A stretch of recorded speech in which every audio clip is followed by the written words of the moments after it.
Have you felt your breath catch in the middle of the night for no reason you can name?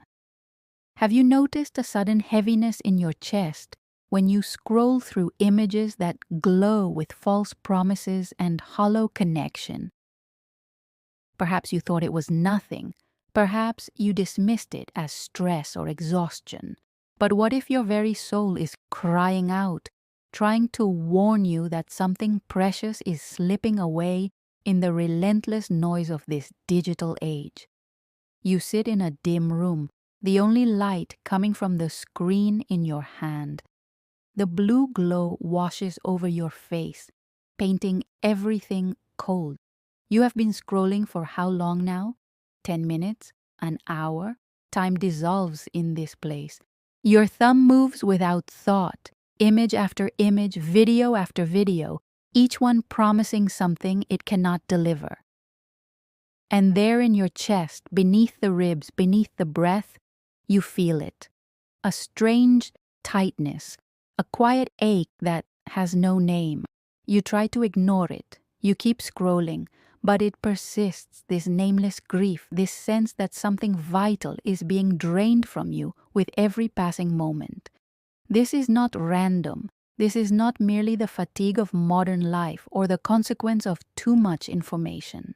What you are experiencing is the cry of your eternal soul, the part of you made in the image of God, recoiling from an environment that was never meant to contain it. Your soul knows what your mind has forgotten, that you were created for communion with the divine, for presence, for depth, for silence shot through with the voice of the living God. And now it finds itself trapped in a realm of surfaces, of endless distraction, of phantom connection that leaves you more alone than before. The discomfort you feel is sacred. It is your soul's refusal to be silenced, its insistence that you are made for more than this. Saint Seraphina of the Hidden Flame walked this earth only 2 centuries ago, though her words echo across time as if she speaks directly into this moment. She lived before screens, before the constant hum of connectivity, yet she saw with prophetic clarity the danger that would come.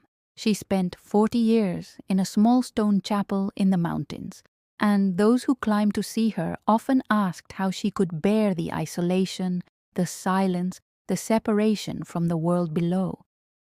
She would smile, and her eyes would carry a light that made visitors weep without understanding why. "I am not separate from the world," she once said to a young man who could not stop speaking of all he was missing in his solitude. "I am buried deeper into its true heart than any who walk its surface ever reach. You who are surrounded by voices cannot hear the one voice. You who are never alone have forgotten what presence truly means. In the unseen realm, in the dimension of spirit that presses against this material world like breath against skin, something profound happens when you immerse yourself in the digital stream. The angels assigned to guard your soul watch with concern as your attention, that most sacred faculty given to human beings, fractures into 1,000 directions at once. Attention is not neutral. It is the bridge between your soul and reality. Where your attention goes, there goes the light of your consciousness, the energy of your spirit, and the architecture of the digital world is designed, whether intentionally or not, to capture that attention and scatter it, to keep it moving, never settling, never deepening, never resting in the presence of anything real. The angels cannot force you to withdraw. Free will is the terrible gift that makes you human, but they grieve when they see the luminosity of your soul dimming, its edges blurring, its connection to the source becoming static and thin. Grace flows like water from an unseen spring, always available, always offered, but it requires something of you to receive it. It requires presence. It requires attention gathered and focused. It requires the soul to be still enough, quiet enough, to notice the gentle movement of the divine within and around you. When your attention is constantly pulled outward, scattered across 1,000 flickering images and fragmented thoughts, grace still flows, but you cannot drink from it. You stand in the river and die of thirst. The sacramental moments of your life, those ordinary seconds when heaven touches earth, when God speaks in the rustle of wind or the warmth of sun on skin or the sudden knowing in your heart, these moments pass unnoticed because you are not there to receive them. Your body is present, but you, the conscious eternal you, are elsewhere, lost in the maze of digital unreality. Are you beginning to see how this technology, for all its convenience and connection, can become a veil between you and the life your soul was born to live? But here is the mystery that Saint Serafina understood and that you are now being called to discover. Your very vulnerability to this scattering is a sign of your spiritual sensitivity. Not everyone feels this ache. Many move through the digital realm untouched, unbothered, their souls either already so accustomed to the noise that they no longer notice it, or simply less attuned to the subtle movements of the spirit. But you feel it. The fact that you recognize the discomfort, that you sense something is wrong, that you experience that tightness in your chest and that nameless grief, this is evidence of a soul that is still alive, still awake, still capable of discerning between what nourishes and what depletes. You are not weak, you are sensitive. And sensitivity, in the spiritual life, is the raw material of sanctity. The saints were not those who felt nothing. They were those who felt everything and learned to direct that feeling toward God. You have been chosen for this struggle precisely because you can feel it. The ease with which your soul recognizes its own diminishment is the same gift that will allow you to recognize the presence of the divine when you turn toward it. You are being called even now, even in your confusion and your weariness, to become a guardian of depth in an age of surfaces, a keeper of presence in a time of distraction, a living witness to the truth that the soul cannot thrive on information alone but requires communion, silence, and the risk of real encounter with the holy. But how do you know if what you are experiencing is truly a spiritual awakening and not simply anxiety or discomfort? This is the question of discernment, and it matters because the enemy of your soul also speaks, also moves, also creates feelings that can be mistaken for divine guidance. Here is the test that has been given to the mystics across centuries. Examine the fruit. When you step away from the screen, when you intentionally create silence and stillness in your life, what grows in you?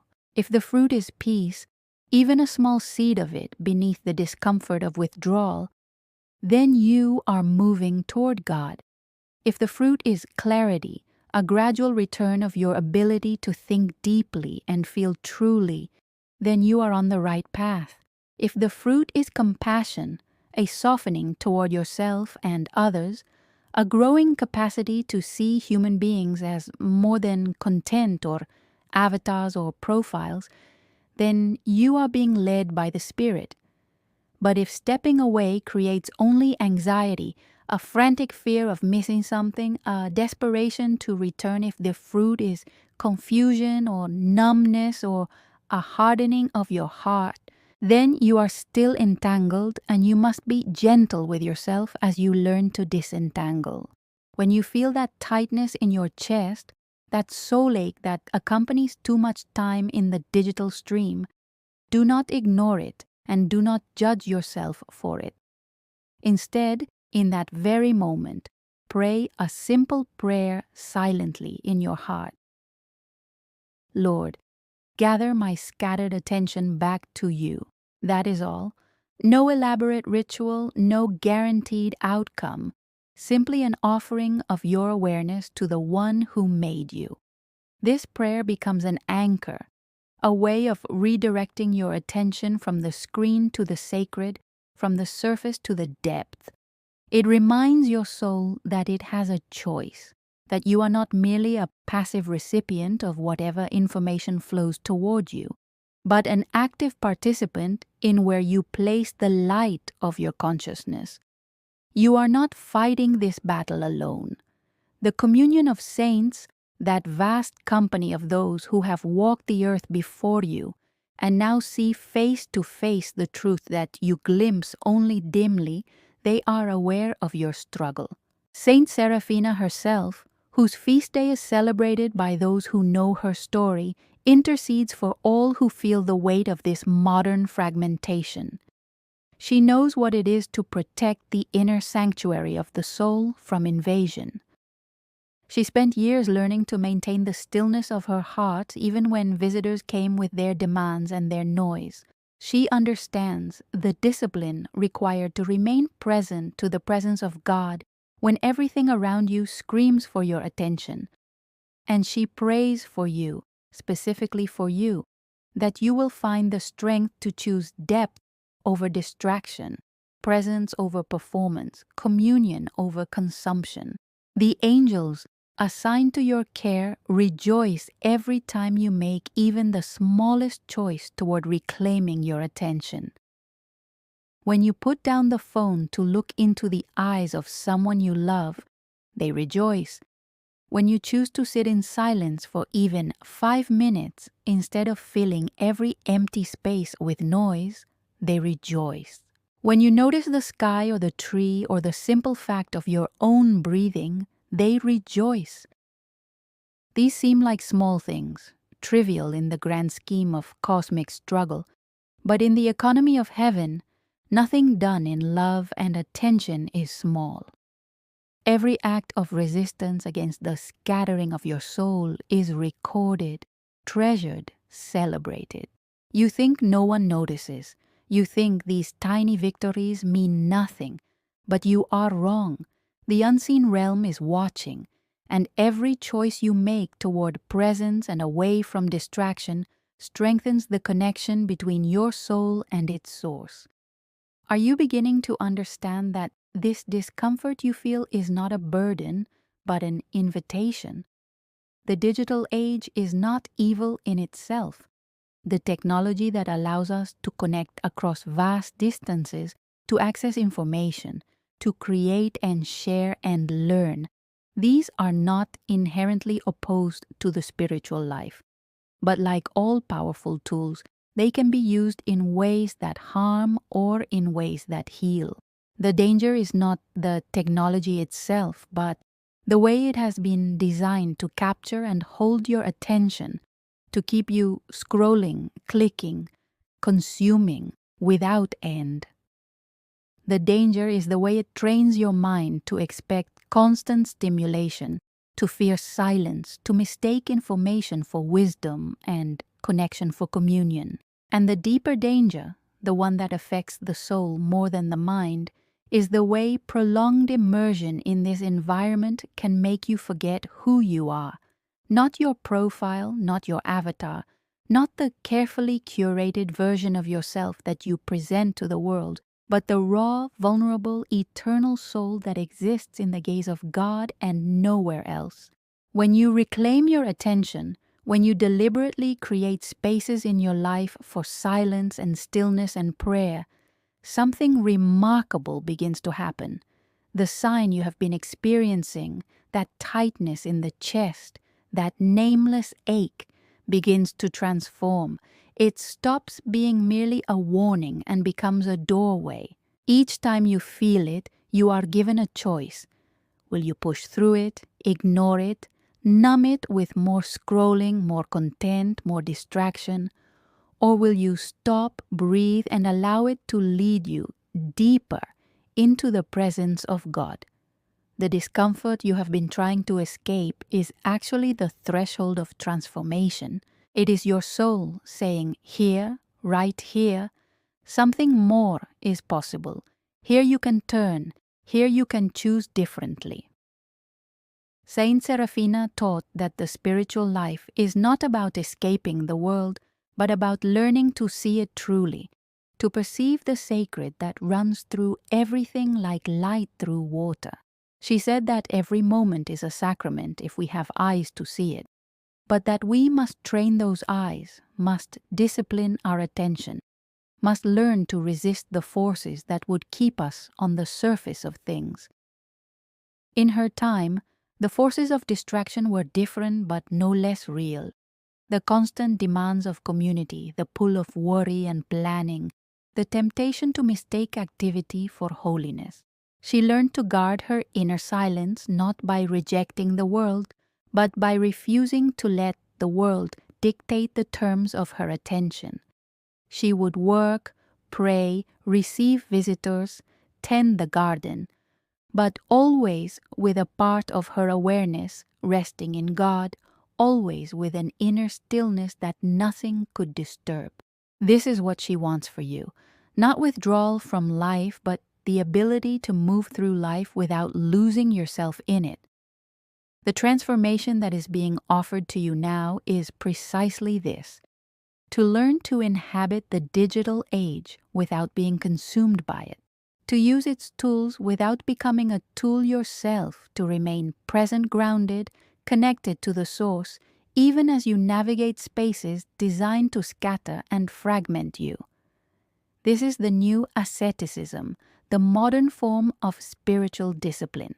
Where the desert fathers fled to caves and wilderness to escape the distractions of the city, you are being called to create an inner wilderness, a sanctuary of attention that you carry with you wherever you go. You cannot leave the digital world entirely. It is woven into the fabric of your daily life. But you can change your relationship to it. You can become someone who uses it rather than someone who is used by it. Every time you feel that ache, that divine discomfort, you are being given the chance to practice presence. Stop, breathe, notice where you are, what you can see, what you can feel. Bring your scattered attention back to your body, to this moment, to the truth that you are not your thoughts, not your feeds, not your notifications, but a beloved child of the infinite God held in existence by love in every moment. This simple practice, repeated again and again, rewires your soul. It teaches you that you have agency, that you can choose where to place your attention, that you are not helpless before the pull of the screen.